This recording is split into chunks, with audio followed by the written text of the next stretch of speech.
Recently প্রকাশ করা হয়েছে mental চলচ্চিত্রের প্রথম গান। মূলত কিয়া খান গান বানিয়েছে শিরোনামের এই গানটি দর্শকদের মাঝে ব্যাপকভাবে সাড়া ফেলে। সেখানে অবশ্য ইয়াসের সঙ্গে নুসরাতকে কোমর দোলাতে দেখা যায়। মূলত নুসরাত জাহানের লুকের অনেকটা পরিবর্তন দেখা যায়, এই জন্য অবশ্য মেন্টাল চলচ্চিত্রের এই গানটি নজরে এসেছে। বাই দ্য ওয়ে, প্রায় অনেকদিন পর ইয়াশ দাশগুপ্তার সঙ্গে নুসরাত জাহানকে অভিনয় করতে দেখা যাবে। মূলত তাদের দুজনকে এসএস কলকাতা চলচ্চিত্রে সর্বশেষ অভিনয় করতে দেখা যায় একসঙ্গে।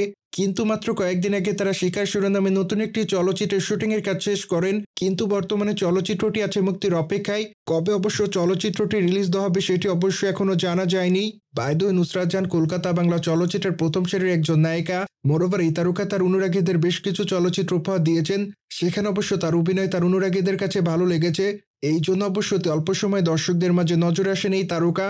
মোরওভার জয়কালী কলকাতাওয়ালি চলচ্চিত্রের নায়িকাকে সর্বশেষ দেখা যায়। সেখানে অবশ্য তার অভিনয় তার অনুরাগীদের কাছে ভালো লেগেছে। মোরওভার এই জন্য অবশ্য তিনি তার চরিত্রটির জন্য প্রশংসা অর্জন করেন।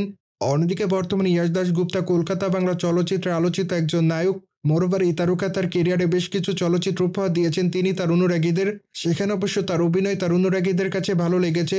ঠিক এই জন্য অবশ্য অল্প সময় দর্শকদের মাঝে ভালোবাসা অর্জন করেন এই নায়ক।